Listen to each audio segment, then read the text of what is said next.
morning, everyone. Good morning. I hope everyone is enjoying this great amphibious day we're having so far.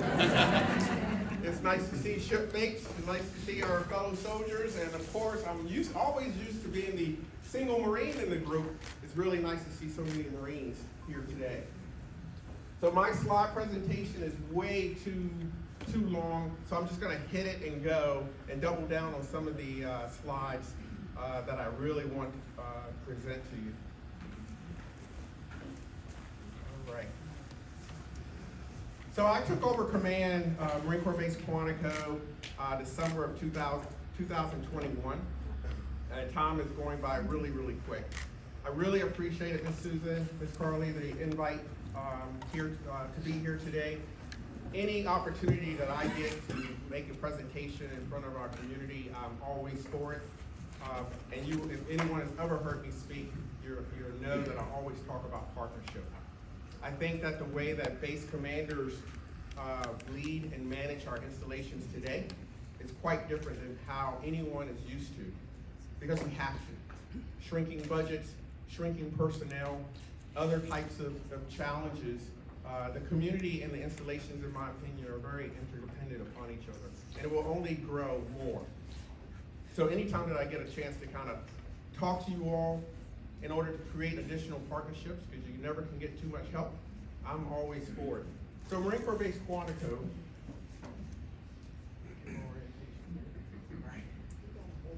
we are a Marine base, but we do a lot. Small base, but we do a lot on it. And we do a lot of training with our joint partners, federal, state, and local authorities, as well as our reserve forces. So we touch 3 counties, Fauquier County, Stafford County, and Prince William County. We're split down the middle by Interstate 95 and Highway 1. We have a railway that runs through it, CSX, VRE, and Amtrak.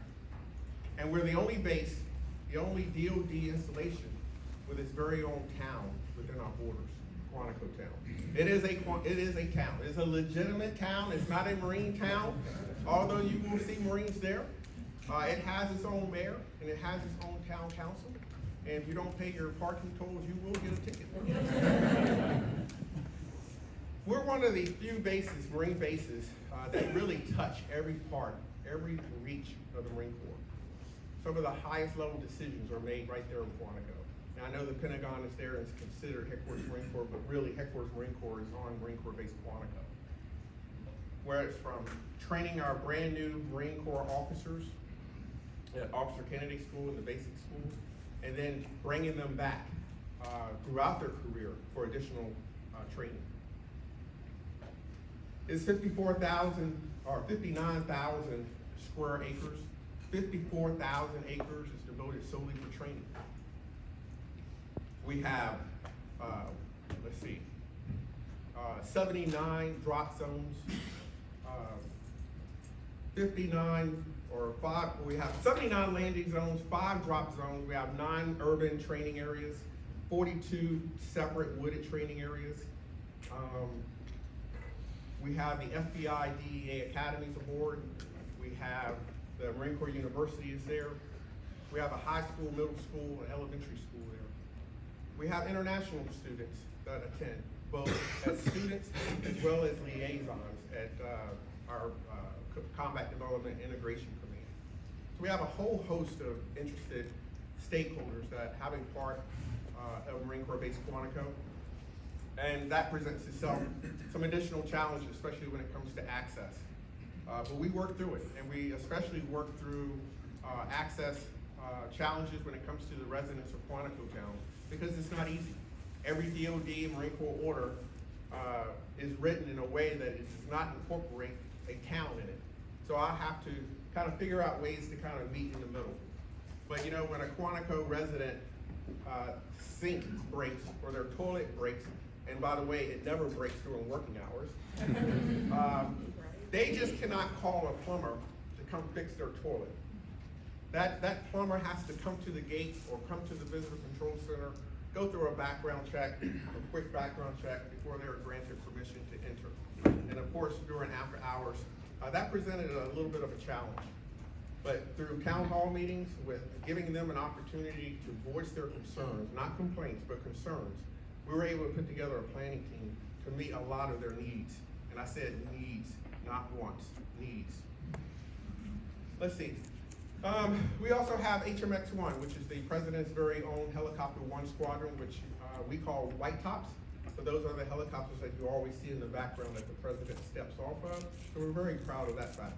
We have a water plant, 2 sewage plants, and over 200 miles of paved roads. And that's what I just went over right there. I gotta figure that out. We have 27 commands aboard Marine Corps Base Quantico, just a few that I wanted to highlight. These are 27 individual missions. Okay, so the base, we have our mission of supporting 27 tenant commands. If we're not doing our job, they cannot complete their job. Bottom line. That's why in certain cases I have to be very aggressive. I have 13 general officers on my base, which is by far the most of any Marine Corps base. Most bases, they have 1 3-star that they have to keep happy. I have 3 3-stars, 2 2-stars, and a bunch of 1-stars. They're not too bad, but they keep me on my toes. We have the Marine Corps Recruiting Command there, also located, their headquarters located on Marine Corps Base Quantico. They make all decisions as it relates to recruitment in the Marines.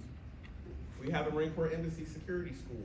They train all the embassy guards before they push them out into the real world.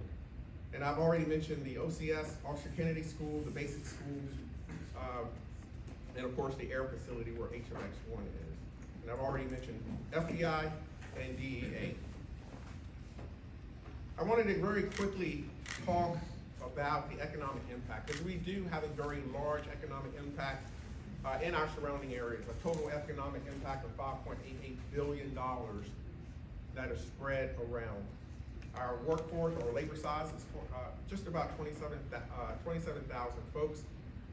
And as you can see, the direct payroll, retiree compensation, federal impact aid, which I thought was very interesting, is 1.7 million spread across our counties.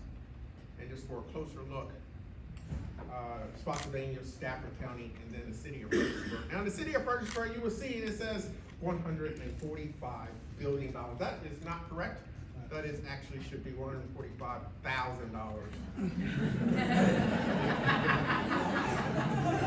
But man, wouldn't that be nice, huh?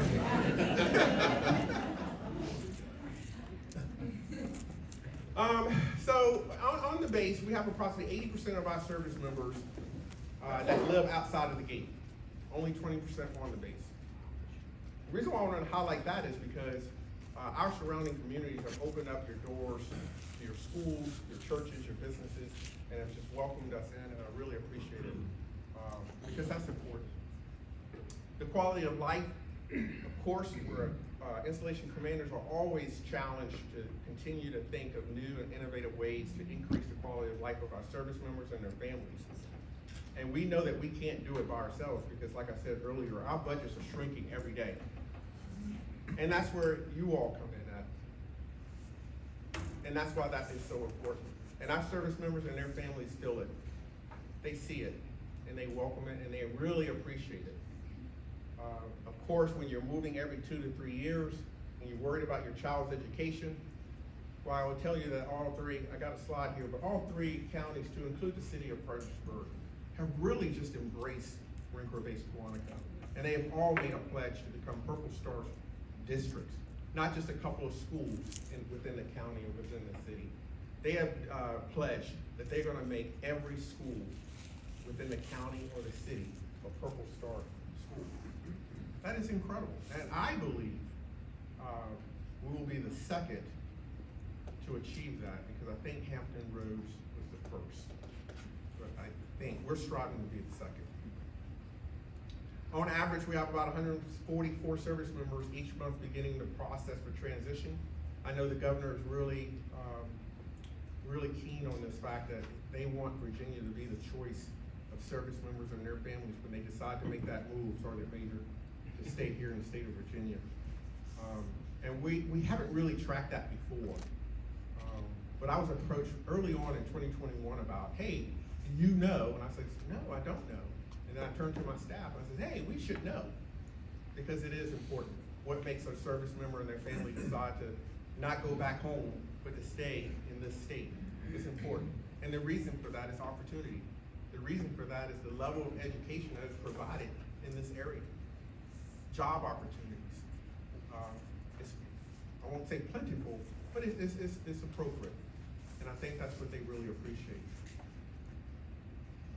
We have a couple of quick construction projects. I won't stay here that long on that, but in the bottom left, you'll see a sky bridge.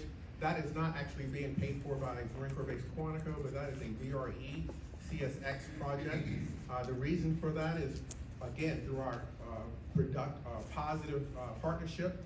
The only way, if you've ever been to Quantico town, for people to cross over from the town onto base is to walk really in the road where cars travel. They are putting in a third rail. So made the decision, working together, that they're gonna put a sky bridge, so as people get off the train, they can walk across that bridge onto the base side and be safer. We're also finally getting a new water treatment plant, because we're still working on the original. And of course, our visitor control center. So we were the last Marine base to actually get a visitor control center, which is so very important because of this very same things that I've mentioned about our access challenges. But this will enable us to have longer hours, to process more people. We're actually processing more people with 4 people in our little trailer right now than Camp Lejeune in North Carolina and Camp Pendleton in California. It is really amazing how much that throughput is. And then of course, the Wargaming Center, which is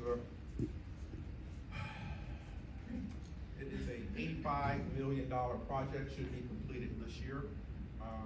And that will be the only area within the Northern Virginia region that we will be able to have war games above the top secret level. So that is one of the joint endeavors that the Marine Corps has participated in, and it should, well, we're all looking forward to seeing what that's gonna turn out to be when it's finally finished.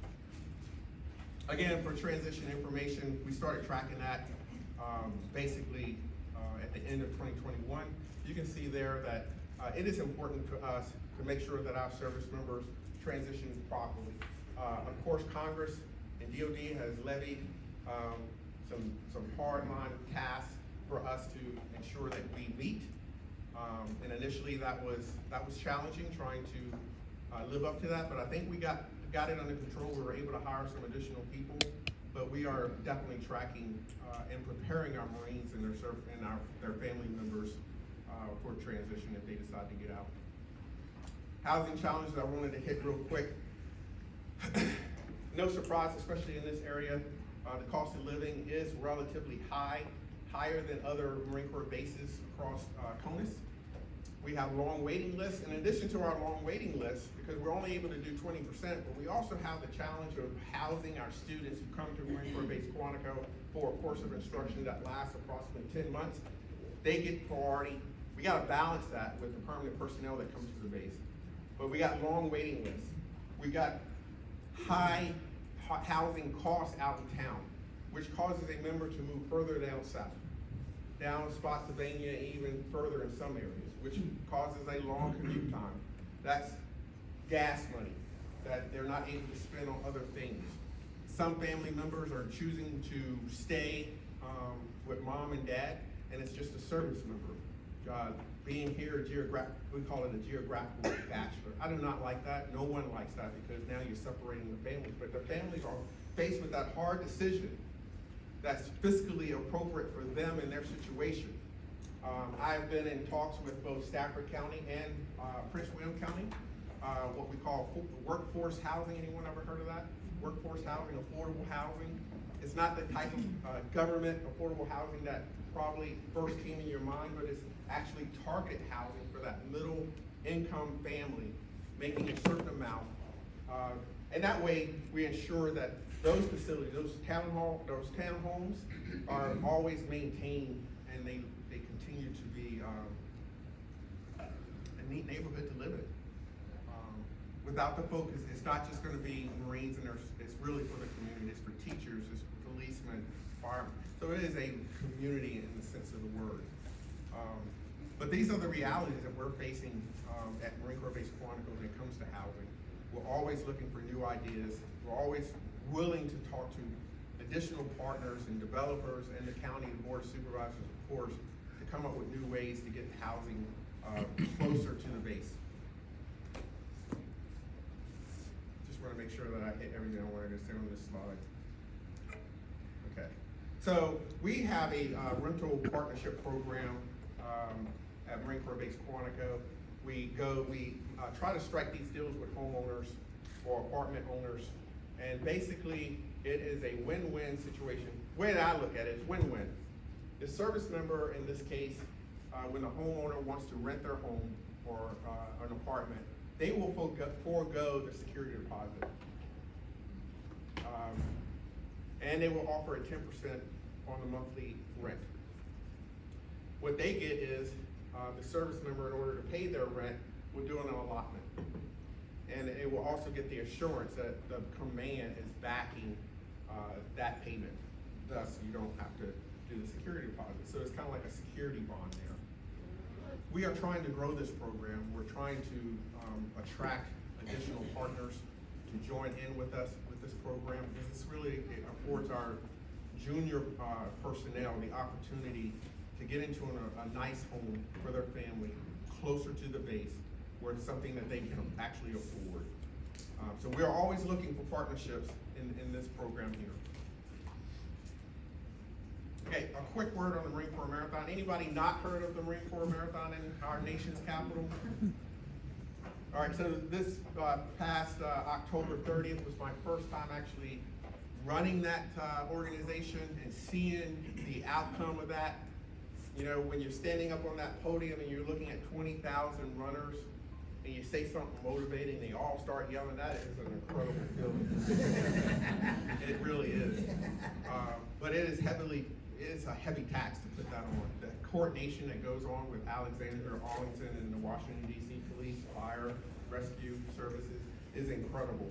And I have a team, an organization that specifically focuses on that. It is the Marine Corps' largest single-day event that we have, period. So a lot of pride goes into the big Marine Corps Marathon that goes at the end of October.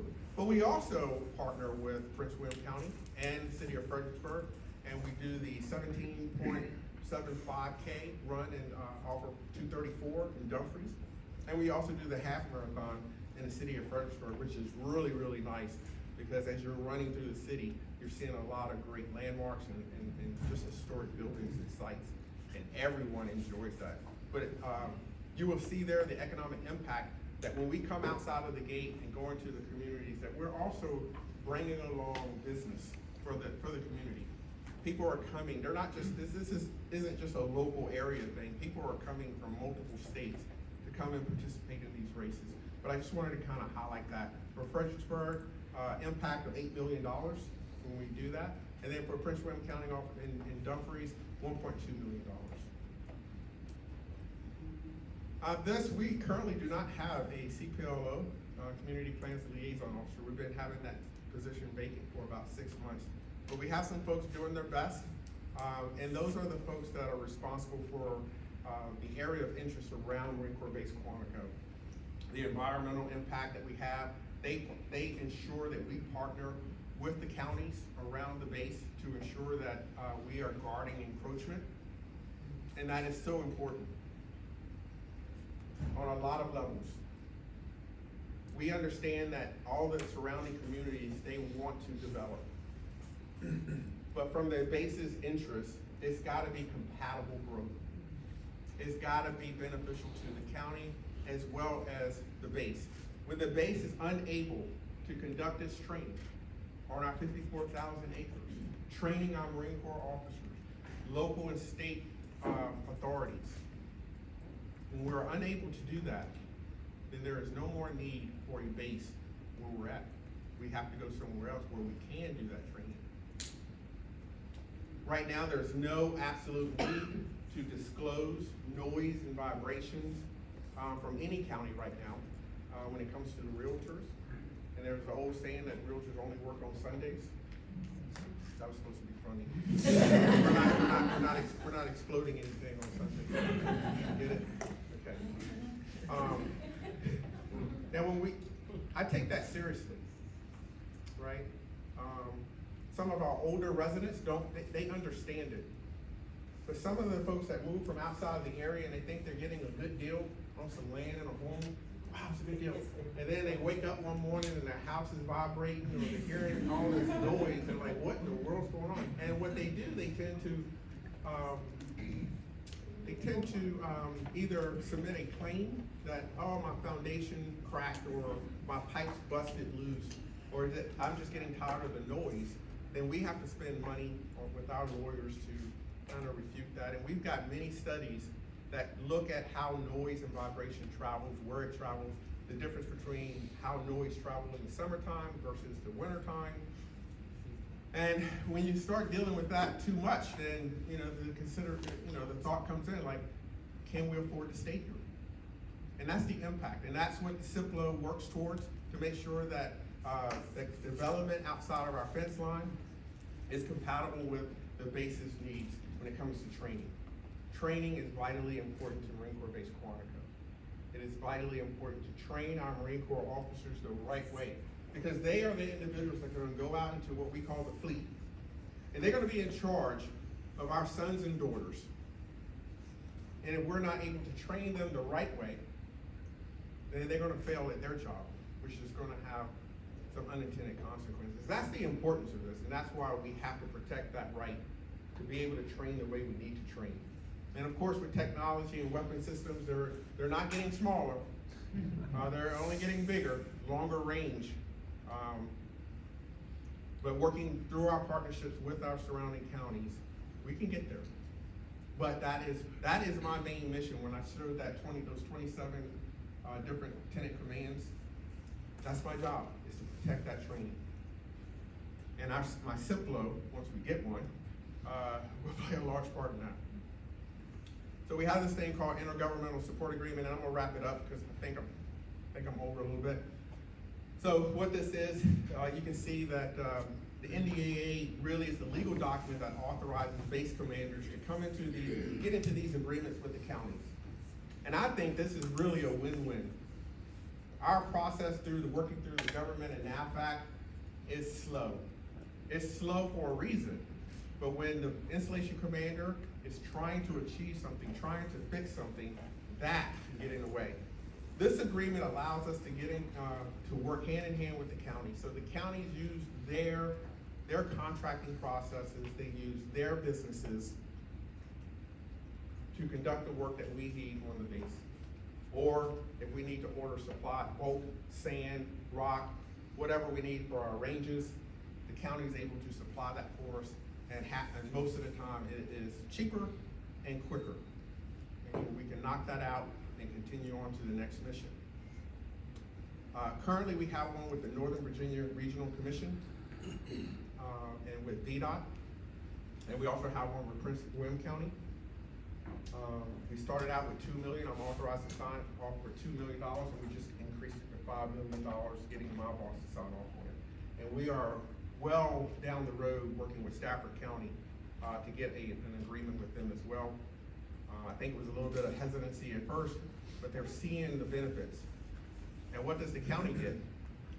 The county gets to keep that work within the county. Because when we go through NAVFAC, they can choose any contractor from anywhere outside of the state. They get to choose their own contractors through their own processes, keep the work in the county, provide that work. They also get a 10%, I don't know what you call it, 10% cut, kickback, I don't know, but they get 10% back on the total cost of the job, which is good, right? Because they are the ones doing the administrative processing, okay? Because we don't do it, it's a trusting relationship. They do the administrative processing just like if they were doing their own job. So that's where that 10% goes. It's not like you see it in the movies. That's just some examples here of, where the IGZA, what we call it, comes, how we use it. Again, some more usage of the IGZA. It really, I'll tell you one thing, it really helps us out with our ranges. because like Camp Lejeune, Camp Pendleton, they have combat engineers that can do a lot of that work for them.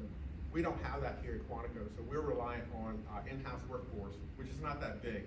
It takes them a while because they have also other jobs, but this allows the contractors that are in Prince William County to come in and do a lot of our range maintenance. School liaison program, again, I talked about that earlier.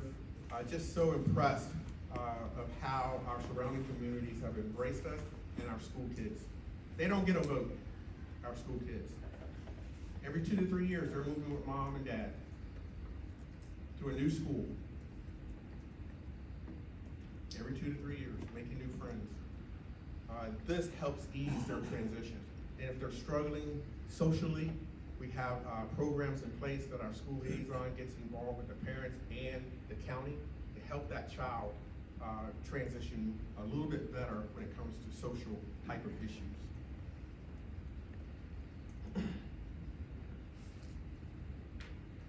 All right, so we'll cut it there. Like I said, it was a long break, so I apologize.